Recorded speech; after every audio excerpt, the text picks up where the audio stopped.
Hello, everybody. Welcome to Locked On Colts, part of the Locked On Podcast Network. Today's our host, Evan Sider. I'm joined by a very special guest today, Thor Nystrom of Rotoworld. How are you doing today, Thor? I'm doing great. Good to be here. Yeah, no problem at all. Appreciate you coming on today. And wanted to get really started right away on the NFL draft. Before we even dive into our discussion today, Thor, what was your overall thoughts and your biggest takeaways from the 2019 NFL draft? Oh man, what a fascinating draft.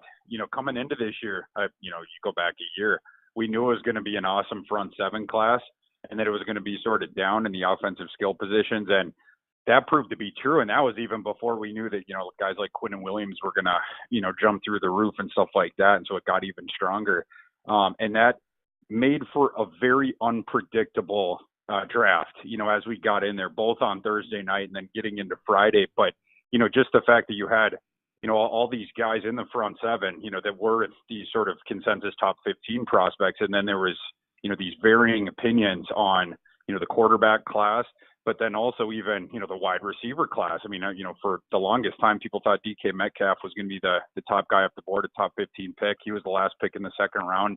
Just all that kind of stuff. Daniel Jones going 6, sort of shook up the board.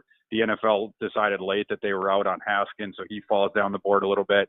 Just all kinds of craziness. The Cardinals, with Kingsbury deciding they wanted to go with Kyler and pulling the plug on the Josh Rosen era, given, in my opinion, gifting the Dolphins a quarterback, when outside of the first round, on Friday. So yeah, it was just a crazy, unpredictable, and very entertaining NFL draft. Yeah, that defensive line class is pretty insane from this year. But I wanted to ask you about those quarterbacks specifically. Did you ever imagine, just if we're sitting here back in 2018, that a 5'10" quarterback and then a quarterback from Duke would be the first two quarterbacks taken in the 2019 draft? No, not at all. No, I mean, coming into this year, Kyler Murray, he had his TDI-INT ratio was just about even for his career. All we'd seen him, all I'd seen him was struggling a bit as a true freshman at A&M when Kevin Sumlin kept toggling between him and Kyle Allen, and Kyler got upset and transferred away, and then we really didn't see him for a few years. Obviously he had to do his transfer year, and then he was sitting behind Baker. So for him to ascend to the number one pick in the draft was stunning. For Kyler to be an NFL draft pick at all was stunning coming into this year. I mean, it was just a done deal. He was going to be a baseball player. So that was pretty stunning. The Daniel Jones thing, that was very surprising too. If you told me before the season that Daniel Jones would get to 6, that would not have surprised me nearly as much as the Kyler Murray stuff. But if you told me in, say, early September, or then, as the season went on, that he would be, Daniel Jones broke his collarbone in early September, and then he came back and he couldn't throw deep. So I just thought, at that point, he probably was going to, be more of a latter end of the first round type prospect. I rated him 32 overall. But you kept hearing those whispers that a team in the top 15 had fallen in love with him. There was only 2 candidates. It was either the Giants or the Redskins. Turned out to be the Giants. So, yeah, just crazy. Yeah, with Daniel Jones especially, I had more along the lines that you did, Thor. I think in the late 20s, early 30s as far as my own personal big board goes. But I want to get your thoughts more on the quarterback situation in Arizona before we go into some more Colts discussion, overall draft talk. And it seems like you're a fan of Josh Rosen on the surface there. I think you think the Dolphins got a really good deal with the 62nd pick and the 5th round pick for Josh Rosen. What do you think about the Cardinals drafting Josh Rosen, trading up for him a year later or year before, and then moving him out a year later for a guy like Kyler Murray? Who do you think won that trade on the surface? Oh, Dolphins by far. Yeah, what an absolute steal. And just the Dolphins are famously incompetent franchise. For them to be sitting there waiting, it's like they were at the bottom of a window and something got dropped all right into their laps, and they were there at least to catch it, to catch that opportunity. So good on them. They benefited from a whole bunch of things here. They benefited from the Cardinals locking on to Kyler, which I think it's a mistake. I know I'm in the minority here, but I thought the Cardinals killed the rest of the draft. Every single pick, from Byron Murphy through to the end to Caleb Wilson, Mr. Irrelevant, the UCLA tight end. He's going to do some stuff for Cliff, I think, as well. But you go back to that decision. I know it's easy for people to fall in love with Kyler and stuff like that and get excited. And I understand all that stuff. Kyler's super fun and everything like that. It's just, with this roster that they have, would you rather have Josh Rosen and Quinnen Williams, with the entire roster that they have, or would you rather have Kyler Murray and Andy Isabella? the Cardinals decided the latter, even though they have all these holes everywhere, and the offensive line, I think, is going to become the most pressing one. But, if it's me, I prefer to stay the course with Rosen because you get to keep all the draft capital. Why not fix the offensive line here, guys? Why not trade down? I don't know. Why not trade down to, 8, 7, 8, 9, 10, whatever, pick up Jonah Williams or heck, trade down a little bit later, pick up Andre Dillard, pick up another offensive lineman. We could have fixed that, as well. Or you could have just taken whatever stud front seven guy you wanted at the top of the board, whether it was Quinnen or whether it was, Josh Allen or Bosa or whoever you wanted to do. I would have stayed the course with that. Just it's a value thing. It's not about a prospect, prospect apples to apples kind of thing. But I remain high on Rosen. I think, like I said, I think it's a steal of a deal for the Dolphins. I think there's multiple Pro Bowls in Josh Rosen's future. And I just, for the public, it's just hilarious. And I was giggling about this a couple of years ago, and everyone was just, after Jared Goff's first season, was just calling him garbage and stuff. I'd watch this kid for, 3 years at Sonny Dykes' air raid at Cal, and all of a sudden he's garbage because he goes to the NFL. He's playing for this moron Jeff Fisher, and this, whatever the opposite word of innovative is, was their offensive staff, and no supporting cast. And so Jared Goff struggles. Well, all of a sudden, Jared Goff's garbage. He shouldn't have even been drafted. He shouldn't be in the NFL. Like, let's ship him to the XFL or whatever. And then, of course, the circumstances change. So Jared Goff's performance changes, which just makes sense. There's the shifting of context, it shifts truth. Well, that's the same thing here with Rosen, but people have forgotten, and it's the same thing all over again. Rosen stinks. I don't think so. He was not in a position to succeed last year. Understanding the context of the situation, understanding that that's not who he is. It was a contextual, circumstantial thing. I just thought it was really sharp for the Dolphins to sort of swoop in there. What do you think, I guess, if we're looking ahead here, I think Josh Rosen's a great quarterback. I think he has the potential to be a really good quarterback. But if the Dolphins struggle next year and they have the chance to land Tua, do you think maybe Josh Rosen's back in the situation again, or do you think the Dolphins should stay put with him if he impressed a little bit?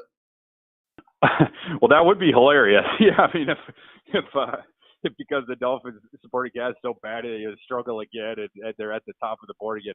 And he gets traded. I don't know. It would be very funny, from an unintentional comedy perspective. But I would advocate next year if the Dolphins essentially got into the same situation as the Cardinals did this year, I would advocate for the same thing. If Tua, whether it's Tua or whether it's Justin Herbert, whatever guy ends as that consensus guy next year, fortunately for the teams that are going to be at the top of the board, you're going to have at least two, guys up there that, that are considered top 5 overall type quarterback prospects. So that draft pick is going to be worth quite a bit. So, even more, I think, than the Cardinals pick this year. So, if the Dolphins were in that situation, I would advocate that they stay the course, just like I did with the Cardinals this year, and trade down, accrue all that draft equity and address all your other holes or whatever. It's Josh Rosen is not the issue here. Josh Rosen is in. For me, he's in, and this was even coming into the league. This isn't like a hindsight thing or whatever. Coming into the league, he's like a Kirk Cousins type, right? Like he sort of exists in that phylum where he's not a top, 6, 7 type quarterback in the league, but you drop down to like that tier 3 or whatever. And people don't think that this is sexy or whatever, but there's 32 teams in the league, so you got to start 32 guys. So the 12th best starting quarterback in the NFL is very valuable. And guys like that, the Rosens, the Cousins, stuff like that, you have to have a supporting cast around them. You have to be able to protect them, number one, because, both those guys' game is not mobility, and so that's number one. And you also have to get them the receivers, and that's what separates them, of course, from, the Peyton Mannings and the Tom Bradys and the Drew Breeses that can sort of elevate the games of those around them. But as long as the pieces are fine around those guys, and hopefully, I'm coming to you live from Minneapolis, and I'm a Vikings fan, so I'm sure hoping that they fix the Vikings fix their offensive line to help out Cousins. But I think those factors are more important for a guy like Rosen than the issue being about Rosen himself. So I hope that whatever franchise he ends up on, hopefully it's the Dolphins going forward, that they will address those concerns instead of giving him absolutely no help and then claiming he's the problem. Yeah, I'm right there with you. I think Rosen was put in a really awful situation in Arizona. You had Mike McCoy as his offense coordinator. That didn't go well. And then you had Byron Leftwich there, too. I think it just needs stability. That's the main thing with Josh Rosen. I think he'll be a great quarterback after that. But Thor, let's pivot over here to our winners and losers. We'll start with the winners here. Who do you think, as far as maybe your top five, we'll just run through them here. Who do you think are your biggest winners from the 2019 draft class? Yeah, sure. So, anyone out there, if you want to check out my draft grades on Rotoworld, going over to the NFL draft section, I grade pretty hard. They put out on Twitter, they were putting out the different aggregated grades of all the national guys that put out draft grades. That I'm by far on the left because I grade on a curve, and basically what I'm trying to do is get my GPA, my cumulative GPA to 2.5. I failed this year. It was 2.51, but I got pretty darn close. But I'm across the threshold, with the grades. I give out Fs, I give out D minuses, I give out Ds, all that kind of stuff.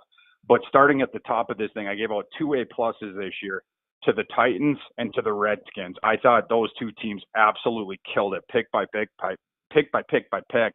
The 2 A's I gave out were to the Chargers and to the Jets, and then I gave out 5 A minuses to the Cardinals, Browns, Jaguars, Patriots, and Eagles. So those would be my top classes.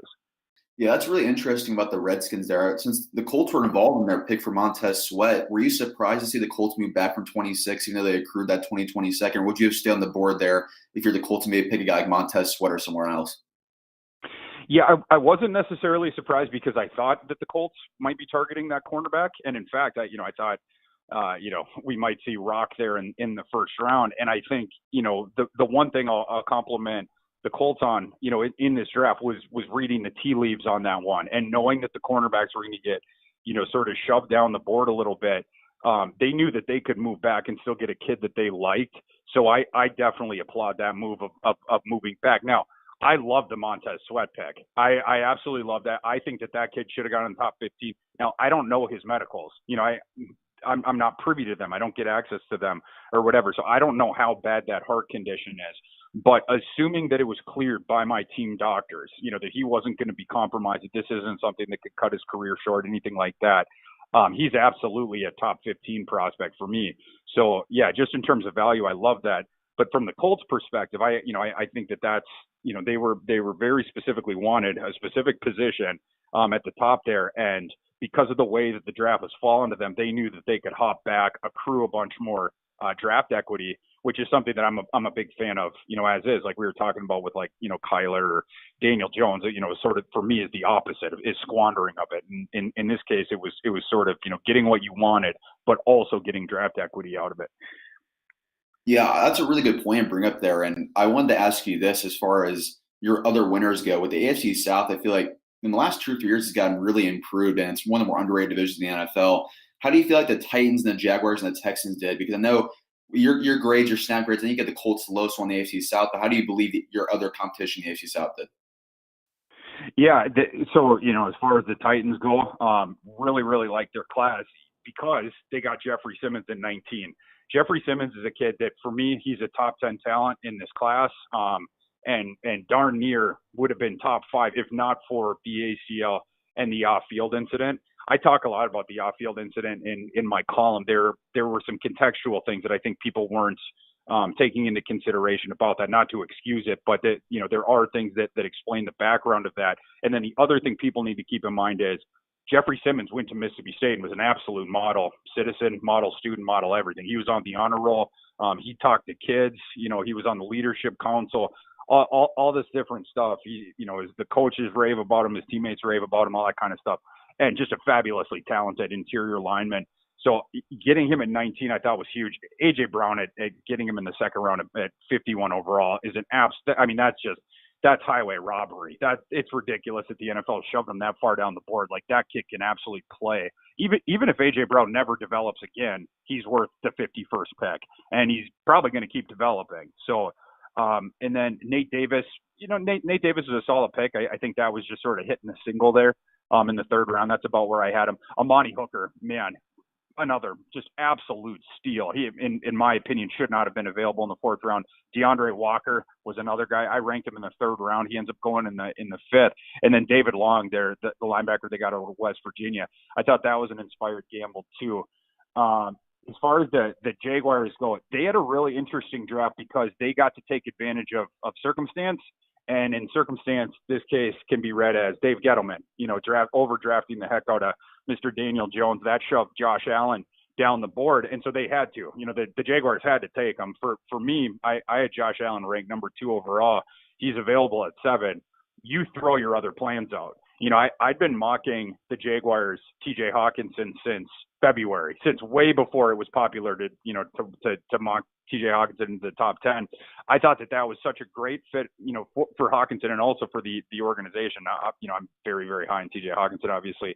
But when, and Hawkinson was available there, but there's no way you could have projected Josh Allen to be there. I did all these mock draft exercises during the process. Josh Allen didn't get to 7 once. And so when he gets down there, you got to say, man, we love you, Teach, but we're just going to accept the gift that the universe is giving us and take Allen. And then, another guy that was talked about in that slot was Juwan Taylor. He ends up falling down the board.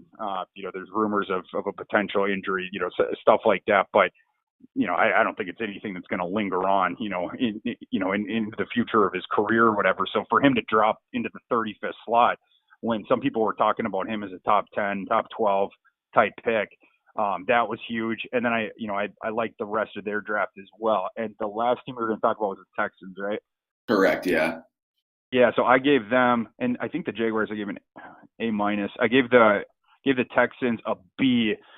The Texans had an awesome draft except for in round 1, which was very, very unfortunate for the Texans. And what was weird about it, and just to give people some background, obviously the Texans came into this thing badly needing offensive line. I mean, they sort of had the draft profile in the AFC that my Vikings did in the NFC, where they were it was earmarked. You have to take an offensive lineman at least in round 1, if not, with your second pick or whatever.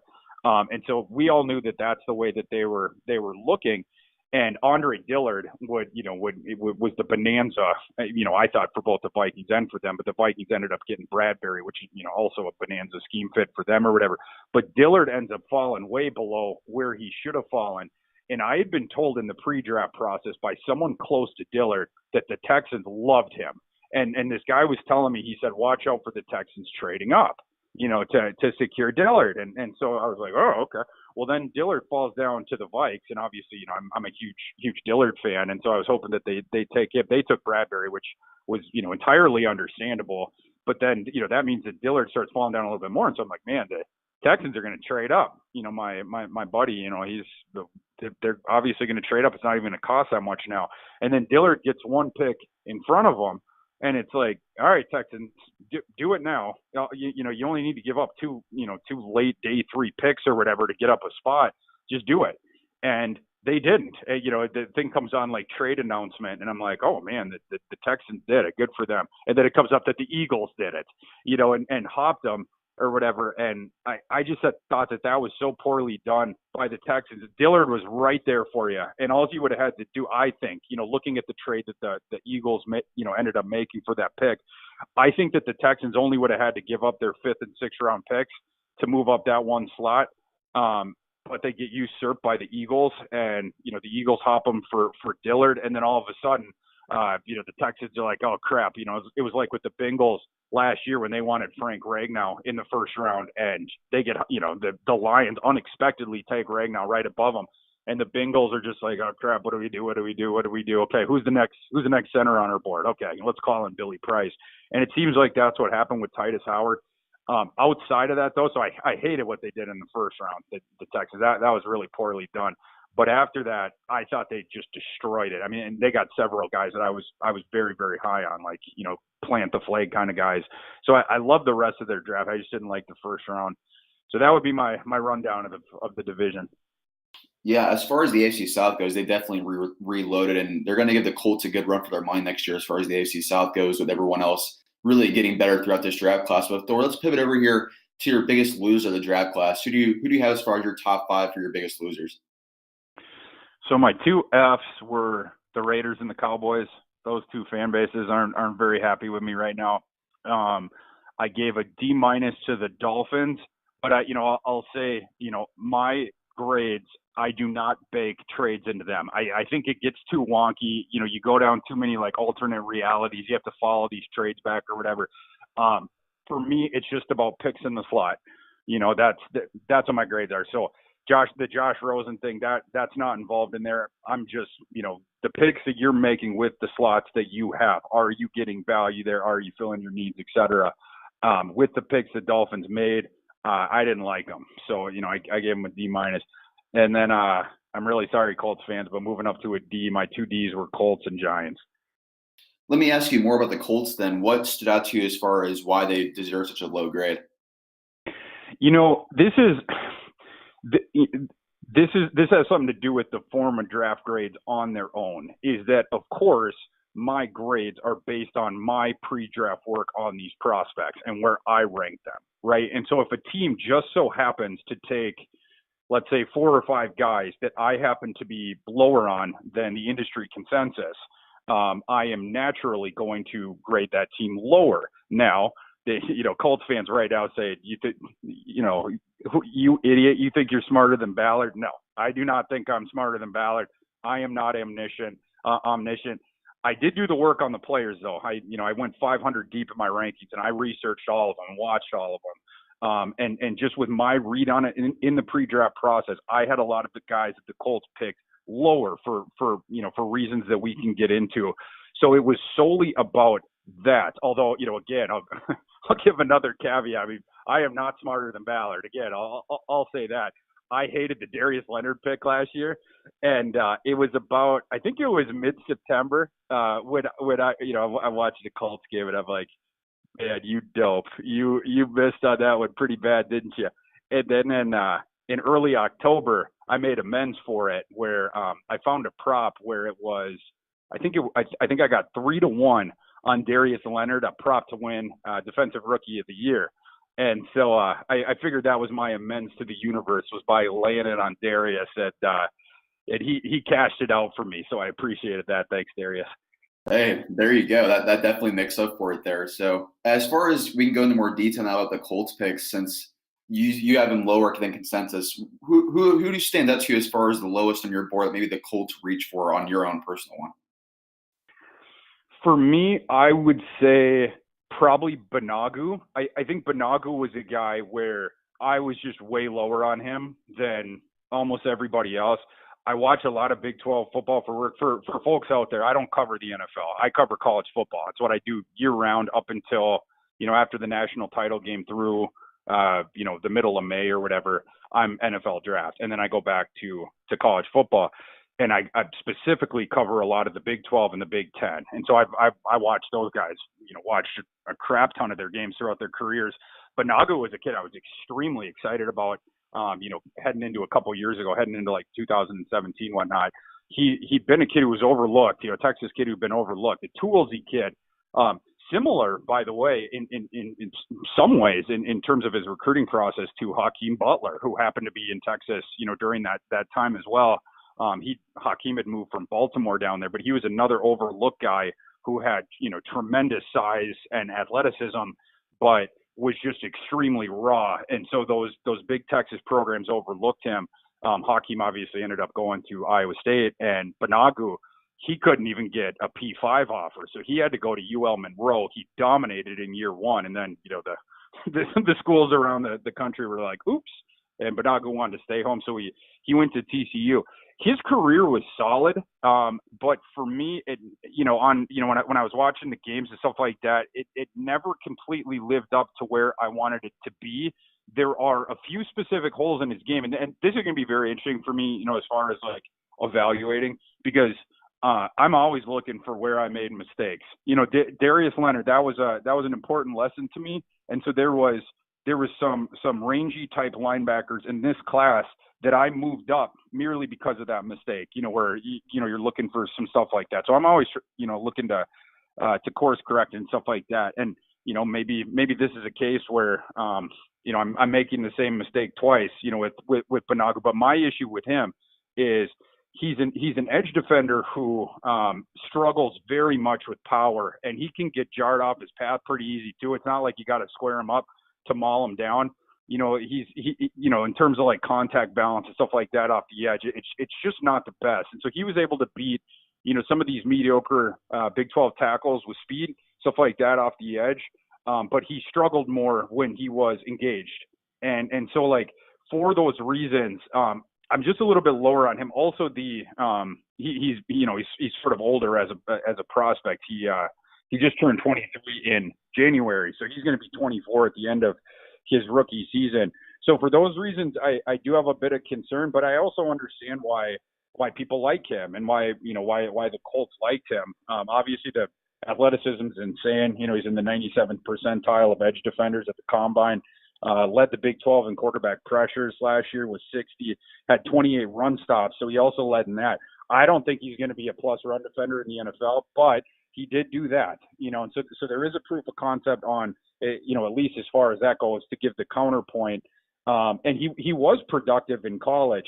Again, but to go back to my issue, I just wonder how that game is going to translate, because for me, he was very up and down at TCU. He was inconsistent, and he struggled with this one specific thing.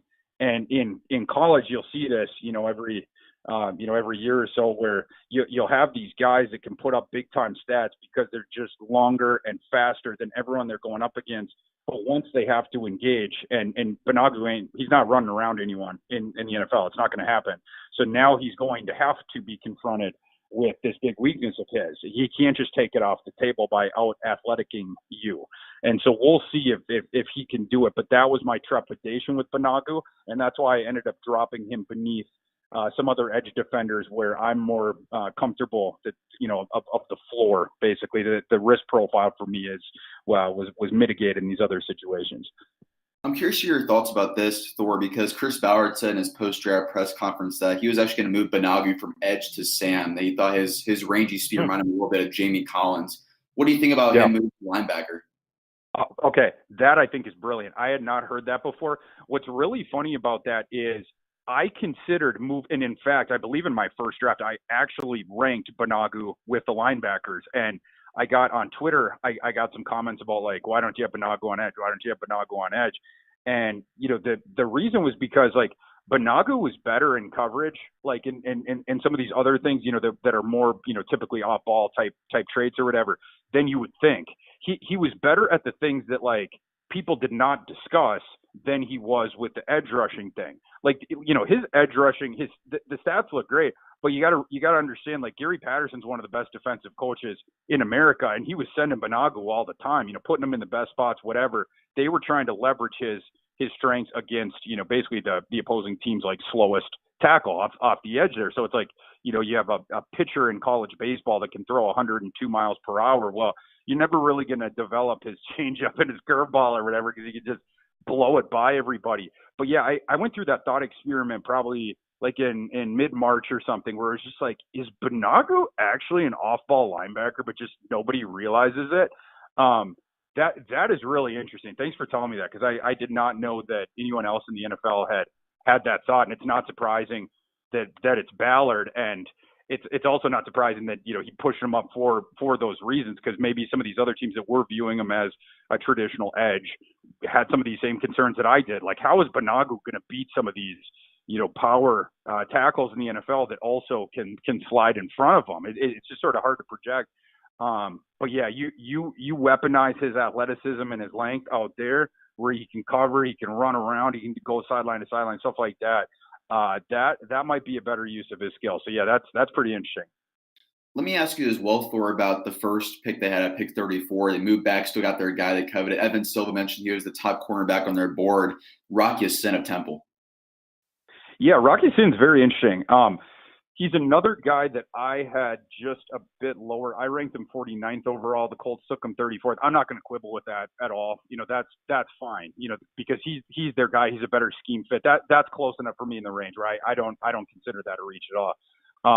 The reason that I did have him a bit lower than some other folks is my connections with Rocky. So just I'm talking to a Colts audience, so you guys probably know all this, by now. But he first 3 years of his career was at the D2 level. Then he transfers up as a grad to Temple. So he was only in, the FBS for one season, and it was at the G5 level, in the American Conference, where they didn't really face NFL receivers. And so Rocky is this guy, like, average athleticism, average speed. He's not decidedly not top notch in either. But in the AAC, his game is based basically on physicality. And man, he roughed up some receivers on the outside there in the AAC and just erased people. So he was just utterly dominant. He allowed a 53% completion rate last year, 62.1 passer rating when targeted.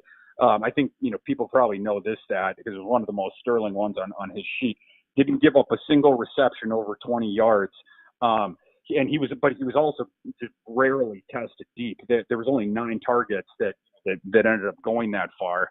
0 completions again out of those. And, he led the AAC in pass breakups and stuff like that. So he was extremely dominant. My whole thing though is, and again, Ballard obviously has a different idea on this, than I do, and should probably be trusted more than me. But, when I think about Rakia, I think, you were able to mug all these AAC receivers that did not have the athleticism to beat you deep, which is the one thing where when you're projecting Rakia, you're like, well, man, okay, so this guy is extremely raw. I mean, he needs technical refinement very bad.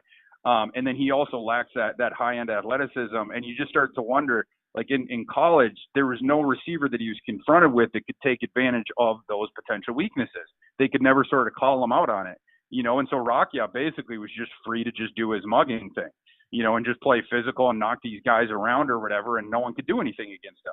But I wonder if he is against one of those tall tree burners on the outside in the NFL, how he's going to handle that, because it's not just the deep speed thing, right? Like if, once Rakia knows, oh man, okay, this guy across from me he's taller than me, he's bigger than me, and he's faster than me. Now he's got to play a little bit further back, right? Like he can't play his whole game up. You can't try to press him, whatever. Like he needs he needs to compensate a little bit so he doesn't get torched.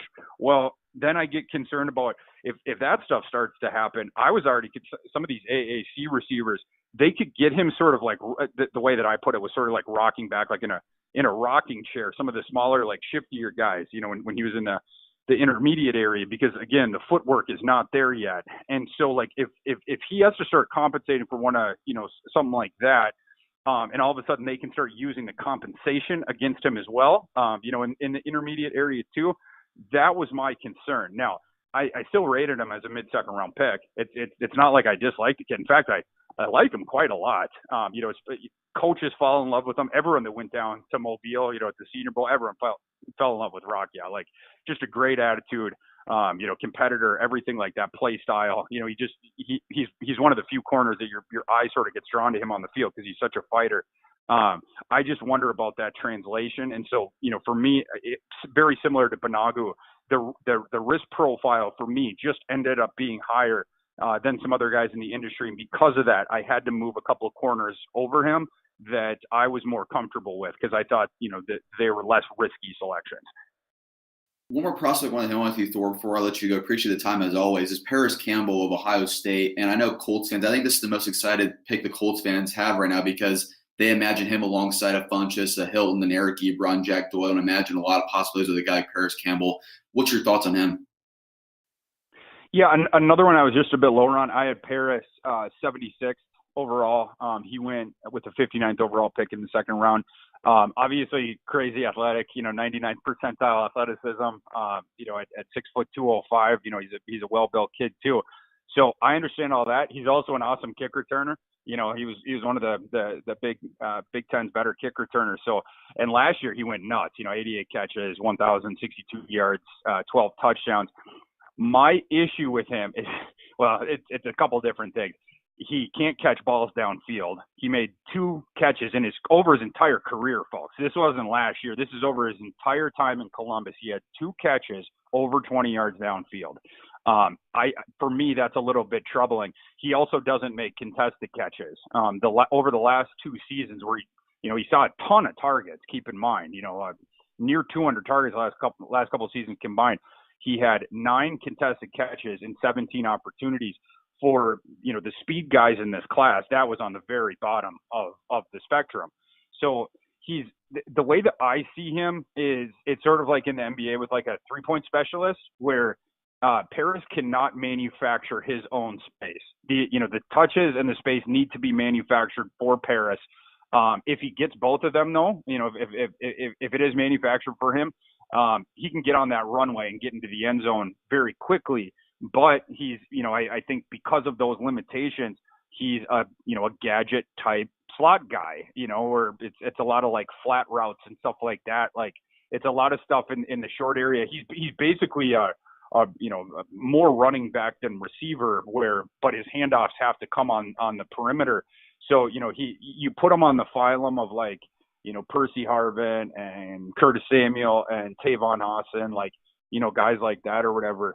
I think he's a bigger Curtis Samuel. So that is worth something. Again, I had him as like a 3rd round type guy or whatever, but there are other receivers in this class that could do more things.